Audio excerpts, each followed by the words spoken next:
Alors ne balma nyankuma c'est que tungara les politologues de New York malien bela jele sambe ala ka hera kan bela jele ni message tellement ka nyesi Moussa Diawara ma no ya anga service de renseignement SE o nyamoba ni message tellement ka nyesi ma Moussa Diawara mume ka ke enlèvement modèle mbe ka ke c'est antidémocratique. Moussa Diawara yi klobe ngakuma la Moussa Diawara ibe ki tagama danger de kan wallahi ala ne ta la ligande ne ba Amérique ne be de flekoui ne tara malla obse kala nyona sike ne yere la ne ba do ne to fuyi cheda ka dogo proof yela an ngani be kuma ke ambe dénoncer like en militaire anti militaire an ne te marfa ci jogodo ma ambe kuma de ke kan an analyse ke parce que en faso kadangi na nyawo yesra mun ga no ma yambo fokui mais Moussa Diawara ima gonya kuma te kui ne mi kolosi wallahi billahi tallahi fanga imbe la ban choko choko etado Dieu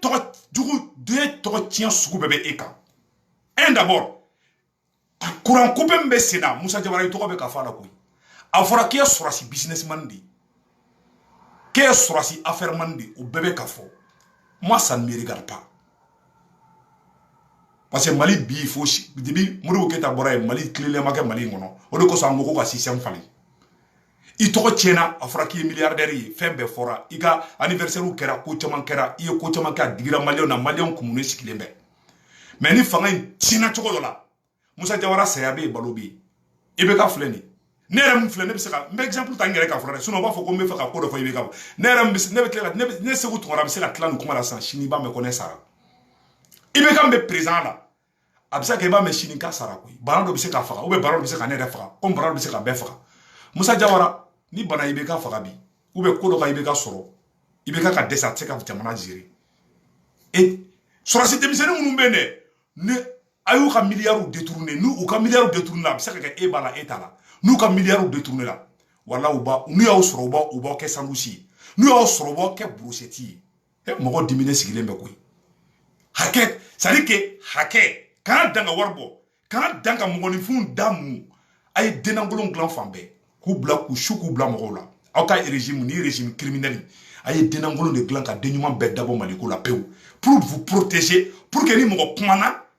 mogo do kabo kola gouchi. Aye malien don be fra. Aka régime.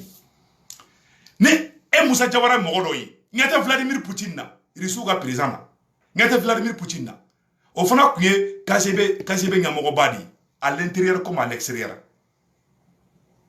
Service de renseignement. FBI Moussa Diawara FBI drone ta drone ikala jetron FBI ta FBI américain nga FBI ta ou be bo Amérique kono kata opération ka fo Amérique koka pour défendre l'intérêt de leur pays o aka intérêt kara IBK drone IBK et sa famille ani aw yere ka entourage nous aw tete même mogo bidru be mogo bureau ka alute mogo kemabo koy alute mogo kemabo wallahi bilaw te mogo kemabo Moussa Diawara be ka baraka uldi Moussa Diawara ni IBK sarabi ne se ko yere be se ka sabi de parce que ni o fa ba ko abe fe IBK ka sa ne yere mfle ne be se ka tla kuma na ne be sabi ala ka kulu wala batando na che IBK tagamato ko do ka ke IBK la ou be banan do ka mena aka fatu insurrection populaire de beke aw fe fe bo nu yo soro bo ou bon malé on taw mine de wallahi ni aw fle kuri tate kawla de bo wallahi ate kenen na kuy ka fo ko ne mo ko wole ka ta ke ne re sheda ka do ko brufe la kuy ko bambe bembe na mino to la kuy wallahi ala ma o sigilembe o teka kuma malian ma o sigilembe o teka kuma Moussa Diawara ere kanga IBK la di ka kodo goshi ka babulu Américain nga président Donald Trump a wula a ko désinfectant fem be fia wala saka mogo kisi coronavirus ma comme on a kuto ke pigiri ko do mogo la a o fodoro naloma do tara kata o pigiri la maku yo yera sara Donald Trump ka service de renseignement comme kaka a ki ala kama ki maku ou be ka pression que Amérique président ka a kan troisième ou be ka pression kaka mogo fin ka fem be kan troisième di aw de kanga IBK glan aw de kanga fo IBK nangen ni ke français malien de on be tekana aw tese ko fo aw de tuguleme IBK ko a keleme ka karafe do be la ka o benu nudru soma yororo mana fe fo aw boke ibise ka fo ka nyamo ma ni manière do yi Moussa Diawara be ka di fo ko ka dinge de koy wallahi billahi ni be ka fanga chena choko do la u ba jeni u ba so jeni halu mana halu hala ka wulu na ka jakuma nu ya soro ba jeni wallahi billahi aw be ka mogo munu funa ke wulu fato ku shu mogo nu mena bu be bo bara la mɔgɔ wɛrɛ ta kɛ sɔrɔsiw de b'a kɛ koyi anw t'a kɛ dɛ sɔrɔsiw de b'a kɛ parce que u tɔɔrɔ la maa minnu kan ka sɔrɔsiw ka kɛlɛ kɛ sɔrɔsiw ɲɛ b'u bɛɛ la réseaux sociaux kan u b'u bɛɛ dɔn o bɛ k'u bɛɛ fana fo koyi awɔ sɔrɔsiw b'a dɔn mɔgɔ minnu bɛ ka fanga jugu ka kɛlɛ kɛ walasa olu kana hɛrɛ sɔrɔ sɔrɔsiw ɲɛ b'u la Musa Jawara Blaise ma boli ka taa n'u tun ye Blaise sɔrɔ u tun bɛ Blaise minɛ k'a jeni ka ɲimi de Blaise bolila ma taa Abidjan n'a ye den a ka taa Burkina a ye mun kɛ o b'a dɔn a ka service de renseignement a ye KGB lajɛ irisiw fɛ yen u bɛ irisi la défend a kɔnɔ kan défend a kɔnɔ kan maintenant mɔgɔw bɔra Amadu Kufa aw ka baara kan ka kɛ mun ye dɔrɔn ka Amadu Kufa yɔrɔ ɲini ka IR Agali yɔrɔ ɲini maa jugu minnu bɛ ka Moptikaw faga ka renseignement baara kɛ o kan olu bɛ ye cogo jumɛn u kan ka faga cogo jumɛn walasa maliyɛndenw bɛ lafiya maliyɛndenw ka lafiya aw tɛ ka baara kɛ n'o ye IBK ka lafiya aw bɛ ka baara de kɛ n'o ye hakɛ t'a to aw da walayi Allah ne seko tɛ dɛ menasi kan tɛ foyi tɛ ne kulukutu kalakata de filɛ hali ne taara Mali la sini n'aw ne sɔrɔ a bɛ ne kɛ burujɛti ye ne tɛ foyi ye koyi hali n'a ye tilema minɛ ka tilema ɲimi walayi o tɛ maliyɛndenw datugu hali n'a ye tilema minɛ k'a da so sarisi kɔnɔ k'a ɲimi ala kila kɔnɔ ye baribariya kɛ ni mɔgɔ ye k'olu b'u ma kuma an to tilela bi dɛ hali i woloden hali ne yɛrɛ filɛ walayi ne tɛ fanga kɛ ni denw ye kuma la ne yɛrɛ den mun wolo ne b'u nɛgɛ kuma la de koyi aw de kan ka kuma ni IBK sisan na aw kan ka baara fila de b'aw bolo koyi Musa Jawara a ye kuma ni président ye a ka maliyɛndenw sago kɛ o ye kelen ye filanan a ye kuma ni maliyɛndenw ye aw bɛ se k'o baara fila de kɛ koyi sabanan ye mun ye dɔrɔn maa jumɛn de bɛ ka mɔgɔw faga Mopti maa jumɛn de bɛ ka mɔgɔw faga Mopti aw kan ka baara kɛ n'o de ye k'i ka baara bila ka taga baara wɛrɛ kɛ mun ni t'i ka baara tɛ kelen aw ka baara aw yɛrɛ man ka sigi hali Bamakɔ koyi aw kan ka taga fo nord la de allez aw kan ka taa Mopti de ou bien Kidali aw kan ka taa o yɔrɔ de la aw ka basibaw kan ka caya o yɔrɔ de la aw ka espion kan ka caya Mopti de non terrorisme minnu bɛ ka Moptikaw faga u bɛ ka bɔ yɔrɔ jumɛn aw sigilen bɛ Bamakɔ a SE mɔgɔ ninnu a sécurité d'état mɔgɔ ninnu u sigilen bɛ Bamakɔ u tɛ foyi la ka village jɔ ka cari u dalen bɛ village ɲɛnamaw kɔrɔ climatiseur baw b'u kunna a ye américains ka FBI lajɛ u bɛ ka baara mun kɛ Amérique Paul Kagame a ye Paul Kagame lajɛ dɔrɔn a bɛ Mali Africain bɛ ka kule Paul Kagame a ka service de renseignement wala u bɛ baara kɛ Rwanda ani Rwanda kɔ kan cɛ ni ko k'i bɛ baara kojugu kɛ Rwanda la u bɛ bɔ ka tigi ɲini k'i éliminer fasoden jugu fɛn fɛn wulila k'i bɛ Paul Kagame ka fanga ko ka a ɲini k'a di tubabu ma a y'a bɛɛ faga koyi c'est un dictateur populaire Paul Kagame fagali kɛ koyi maliyɛnw Vladimir Poutine ye fagali kɛ koyi a bɛ kule fɛn fɛn la ko patriote baw u ye fasoden juguw bɛɛ de faga ka bɔ yen Russo ka président ko Joseph Staline le dictateur le plus sanguinaire du monde a ye irisi millions de faga a nana dɔrɔn denangolo fɛn fɛn bɛ a y'a bɛɛ faga a ko faso tɛ se ka jɔ ni denangolo ko c'est pas possible irisi dennafigi den minnu bɛ yen nɔ minnu bɛ se ka irisila ta k'a feere tubabu ma a y'a bɛɛ ɲini k'a bɛɛ faga k'a bɛɛ bɔ ka jamana kɔnɔna na a sɔrɔsi nafigi de a sɔrɔsi escroc a sɔrɔsi fugariden fɛn fɛn bɛ a y'a bɛɛ faga Hitler ye Stalingrad minɛ don min na irisiw ka sɔrɔsi fɛn fɛn sigira ka na u sirankojugu seginna ka na Moscou Joseph Staline a ye marifa ci a bɛɛ la k'a bɛɛ faga a ye irisiw ka sɔrɔsi mɔgɔ 1000 ni kɔ a y'a bɛɛ faga non mɔgɔ 100 sɔrɔsi 1000 ou bien 1000 n'i ma 1000 a ye sɔrɔsi 1000 dégradé a y'a bɛɛ lajɔ k'a bɛɛ faga k'a tɛ fugariden fɛ armée la ko irisiw a bɛ kɛlɛ kɛ ou a bɛ sa sɔrɔsiya ye nin de ye sɔrɔsiya n bɛ sa de n bɛ sa la de an ka nord lajɛ rebelles bɛ ka déclaration f'u kɛ aw ma sɔrɔsiw dɛgɛ ka sɔrɔsiya kanu du kɔnɔ sɔrɔsiw ka blindé carton k'o san k'o di sɔrɔsiw ma sɔrɔsiw t'aw to yen koyi aw kɛlen bɛ ka miliyari minnu siɲɛ bɛɛ b'a kalama aw tɛ ka faso c'est à dire que fasodenw yɛrɛ bɛ mun nɔfɛ aw tɛ k'o kɛ aw sigilen bɛ Bamakɔ kɔnɔ de ka taa mɔgɔw minɛ k'u torturer ko ka villa bɛ n taara Sotiba an taara yɔrɔ jumɛn ko villa dɔ de b'u bolo dɛ mɔgɔninfinw tortureli kama olu bɛ minɛ k'u bila Bamakɔ prison awɔ kelenkelenninw de bɛ taga yen ni mɔgɔ min de ko IBK k'i bɛ ka nin kɛ k'a man ɲi u b'olu minɛ ka taga n'u ye k'olu minɛ quoi dɔw yɛrɛ bɛ sa u bolo yɛrɛ an t'a dɔn yɛrɛ ko Birama Touré sara an t'a dɔn n'aw ye don ou bien n'aw tɛ o prévu tɛ n bolo n tɛ se k'o nkalon dɔrɔn a la a fɔra ko Birama Touré tununa a su ma ye a kaburu ma ye a nouvelle ma ye a dun fara ka kun bɛ aw de bolo Musa Jawara don dɔ bɛ k'a la e tɛ voyager koyi Musa Jawara don dɔ bɛ k'a la ni mi kɔlɔsi i tɛ se ka na Amérique i tɛ se ka taa Faransi ni mi kɔlɔsi Musa Jawara i ka bien bɛ saisi i n'a fɔ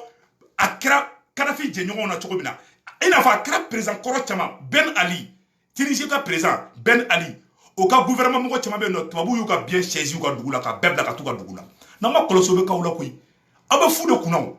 na aw ni population karaw la ɲɔgɔn na dogo n'aw bolila wallahi ni mɔgɔ minnu bɛ sigi n'o mandat d'arrêt d'aw kan wala aw ka biens bɛ saisi fan bɛɛ aw bɛ k'aw yɛrɛ de curu koyi aw bɛ k'aw musow n'aw denw aw bɛ k'a bɛɛ curu aw bɛ k'u ka avenir bila en danger an b'o fɔ aw ɲɛna bi dɛ sɔrɔsiw ka blendew suyɛnna 1000 milliards o tununa aw fɛn fɛn bɛ IBK kɛrɛfɛ aw bɛɛ kɛra milliardaire ye an t'a dɔn a ko kɛra cogo cogo la a ye faso nafolo caman suyɛnna n'i ma ɲɛ a ye nafolo ni fɛnw ta a ye mɔgɔw nisɔndiya ko dɔw kɛ sa a ye ko dɔ kɛ min bɛ mɔgɔw nimisi wasa mais aw t'o kɛ ka kɛ fanganifin ye an tɛ fanganifin tilela bi koyi hali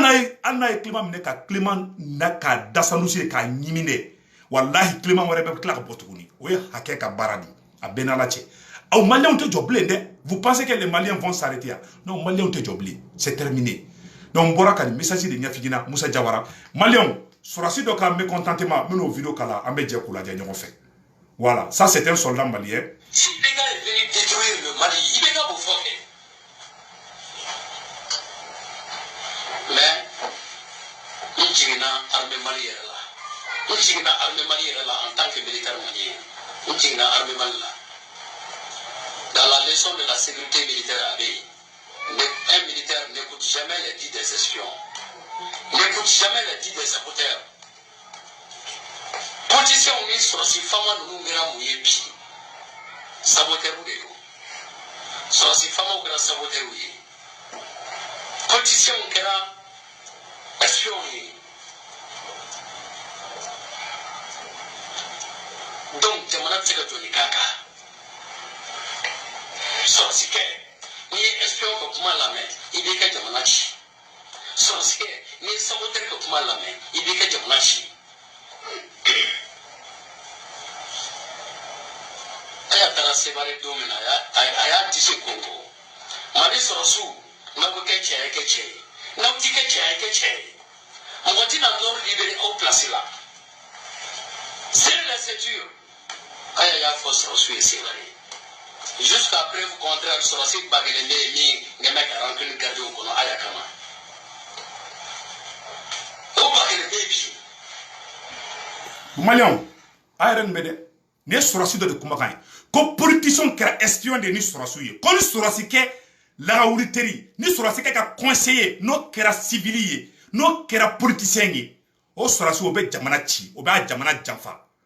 o de kɛra an ka sɔrɔsi ɲɛmɔgɔw ye u ni IBK ka di u bɛ gâteau dun u bɛ gɔrɔdɔ ɲɔgɔn fɛ u bɛ da ɲɔgɔn fɛ aw ni Ala cɛ MNLA ka bɔ ka déclaration kɛ Bubu ma bɔ ka kuma Musa Jawara ma kuma président de la République ma kuma ou ma punition ta rebelle kama rebelle beka Mali kera président fla de Mali kono bi ko malien le président de Kidal et le président de Bamako voilà IBK et Bamako Sidi président Blal Ak Acharif oye Kidal président malien président fla de bengui abe bona ka décret IBK bora ko ka soro siko ka kale be prisonnier libéré en tant que président kale bu gracier et rebelle fana ka président fana bola ko olu fana bɛ sɔrɔsi mugan ni kelen libéré donc a kɛra président fila de bɛ jamana kɔnɔ sisan u sigilen ɲɛ bɛ n'o tɛ kuma dɛ Musa Jawara tɛ kuma Dawudu Dambele tɛ kuma u si tɛ kuma parce que olu ka conseiller dɛ c'est à dire ne taara sɔrɔsikɛ bɛ se ka politicien ka conseiller la mais politicien de kan ka sɔrɔsikɛ la mais Donald Trump wulila don min na k'a bɛ taa Iran kama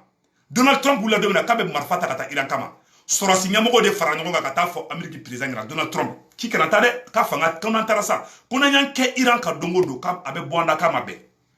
voilà les vrais soldats u y'a f'u ka président ɲɛna Obama wulila don min na k'a bɛ taa Syrie kama Amérique sɔrɔsi ɲɛmɔgɔw a garadew ko Obama ma ko n'i y'a kɛ k'i bɛ kala fili ji la voilà les vrais soldats aw de sigilen bɛ ni IBK ko u ka hali ni mɔgɔ ni faga o b'a faga u sigilen bɛ ka aw ni Ala a n'a kira cɛ aw ni Ala n'a kira cɛ civil ka kɛ sɔrɔsi ka conseiller yan président Amérique président bɛɛ bɛ sɔrɔsiw de lamɛn FBI mana mun fɔ u b'o de kɛ IBK kan ka Musa Jawara de lamɛn sur le plan sécuritaire ani Dawudu Dambele Mais aou de beka, ibeka la main, aou de beka, ibeka ga jeke. Voilà, le Mali est foutu. Le Mali est foutu. Aïe Mali tachi.